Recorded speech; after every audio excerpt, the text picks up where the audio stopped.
મહાદેવ સર્વજ્ઞ જય શ્રી कृष्ण, जय माता जी, Radhe Radhe. Welcome to my another blog. तो आई होप आप सभी लोग अच्छे होंगे। तो फिलहाल तो हम लोग अभी जा रहे हैं बिल्लीमरा और रखड़ी भी बांधनी है क्योंकि रक्षाबंधन पास में है।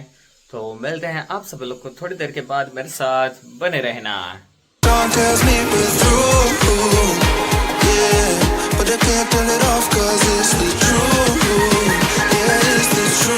हेलो फ्रेंड्स, जय श्री कृष्ण, जय माता जी, Radhe Radhe. Welcome to the my another blog. तो हम लोग अभी रेडी होके आ चुके हैं और दोपहर को तो आंखें सो गए थे इसलिए वीडियो नहीं बन पाया। लेकिन कुछ बात नहीं, हम लोग अभी फ्रेश होके शिव पुराण पढ़ने वाले हैं। तो प्यार तो अच्छा है फ्रेंड्स आप सभी लोग का, और वीडियो भी देख रहे हैं टाइम टू टाइम। मेरे को आनंद आया और कुछ बात नहीं, आपकी सेवा में ईशान शास्त्री हमेशा तत्पर रहेंगे। ऐसे वीडियो हम लाते रहेंगे जब तक महादेव जी की इच्छा हो तब तक। तो चलिए शुरू करते हैं। साध्य साधन तथा साधको नो विचार आवो नवमते शिव पुराण માં છે।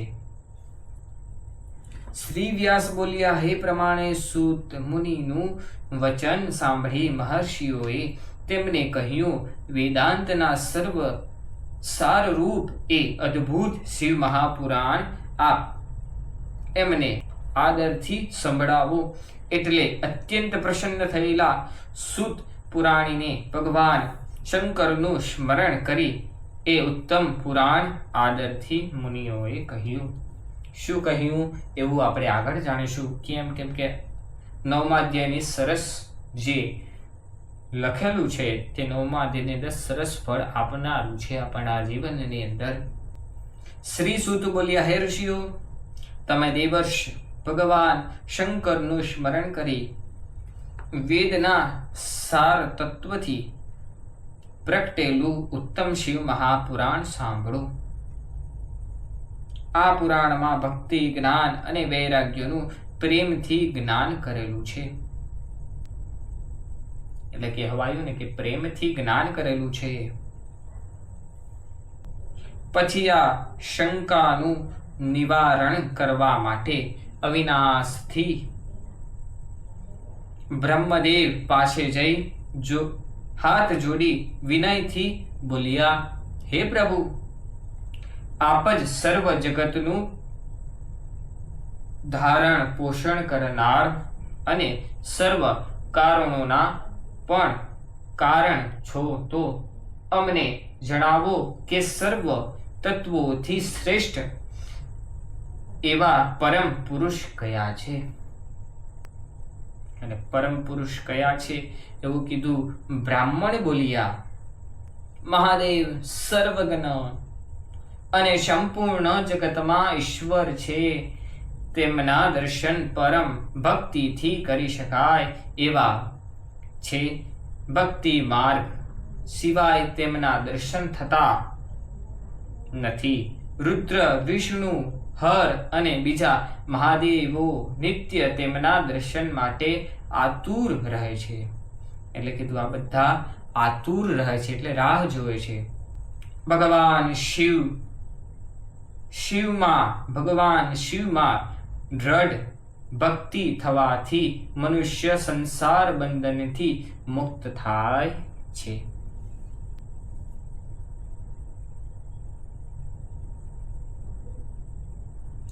માટે તમે સર્વ બ્રાહ્મણો ભગવાન શંકરની કૃપા મેળવવા માટે પૃથ્વી પર જઈ 1000 વર્ષ સુધી ચાલી રહેલી તેવા महायज्ञનું आयोजन करो।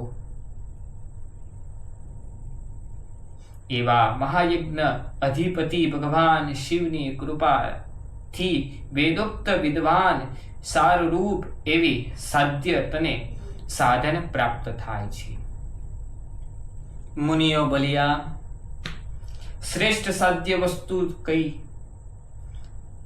तेने प्राप्त करवानुं उत्तम साधन ब्राह्मणों उत्तम साधन કહ્યું અને સાધક એવા હોય તે અમને વિદિત કરો, એટલે અમને કહો. બ્રાહ્મણો કહ્યું, શિવપદની પ્રાપ્તિ એ સાધ્ય, તેમની સેવા કરવી તે સાધન, અને તે શિવની કૃપા થવાથી જે નિત્ય નિમિત્ત આદિ કર્મોના ફળમાં નિષ્ફળ રહે તે સાધક. એટલે એમ કીધું કે શિવપદની પ્રાપ્તિ એ સાધ્ય, તેમની સેવા કરવી તે સાધન, અને શિવની કૃપા થવાથી તે નિત્ય નિમિત્ત આદિ કર્મોના ફળમાં નિષ્ફળ રહે તે સાધન. વેદોક્ત કર્મ કરી તેના મહાન ફળો ને ભગવાન શિવની અર્પણ કરવાથી શિવપદની પ્રાપ્તિ થાય છે. સર્વ ભક્તિ અનુસાર ઉત્તમ ફળ મળે છે. એ ભક્તિના અને સાધન ભગવાન શંકર જણાવ્યા છે તેમાં જે સારરૂપ સાધન છે તે સંક્ષેપમાં તમને કહું છું. એ કાનથી દિવ્ય શિવ કથા સાંભળવી, વાણીથી શંભુનું કીર્તન અને મનથી તેમનું મનન કરવું. આ રીતે ભગવાન શિવને સાંભળવા, ગાવા અને સાધનમાં લાવવા આવું સ્તુતિનું પ્રમાણ છે એવું શિવ પુરાણમાં કહેવાયું છે.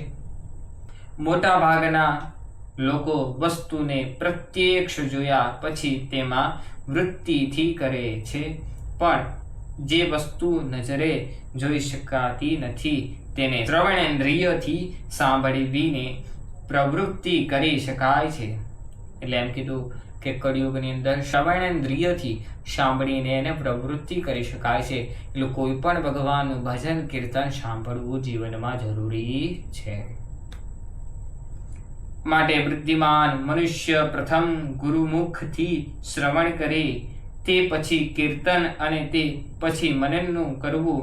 આ રીતે ક્રમથી મનન સુધીનું સાધન બરાબર સિદ્ધ થાય છે. ત્યારે બાદ ધીરે ધીરે તેનાથી સાલોકોઈ આદિ કર્મથી ભગવાન શિવની પ્રાપ્તિ થાય છે. એટલે કીધું કે આપણે ભગવાનનું ભજન કીર્તન કરવું જોઈએ ને ગુરુમુખ હોય ને તે ભજન મુખ આપણે જો કરીએ તો શિવલોકની પ્રાપ્તિ થાય એવું શિવ પુરાણમાં 9મા અધ્યાયમાં લખેલું છે. ઇતિ શ્રી સ્કંદ પુરાણે શિવ મહાપુરાણમાં પહેલી વિદ્વેન્સરી સંહિતા સત્ય સાધન તથા સાધકોના વિચારો નામનો 9મો અધ્યાય સમાપ્તો. इति श्री शिव महापुराण नामनो. हेलो फ्रेंड, नमस्कार. तो मिलते हैं आप सभी लोगों को थोड़ी देर के बाद. तो मेरा वीडियो कैसा लगा लाइक कर देना, कमेंट कर देना, सब्सक्राइब कर देना. तो मिलते हैं आप सभी लोग को नेक्स्ट डे. तो मेरे साथ बने रहना और शिव की कृपा से आप सभी लोग के परिवार को संपूर्ण इसका फल मिले. और मेरी महादेव जी से ऐसी प्रार्थना है क्योंकि आप सभी लोग की कृपा की वजह से हम लोग यहाँ पे है और महादेव जी की कृपा से हम लोग अभी आज ये पढ़ रहे हैं और आप सभी लोग को बता रहे हैं. मेरे कितने यजमान हैं, मेरे कितने भी भाई लोग हैं, मेरे दोस्त लोग हैं, वो सभी इस प्रकार से थोड़ा थोड़ा ज्ञान ले रहे. कुछ बात नहीं, 1 मिनट भी आप सुनोगे तो आपका जीवन का कल्याण हो सकता है. तो मिलते हैं आप सभी लोग को नेक्स्ट डे.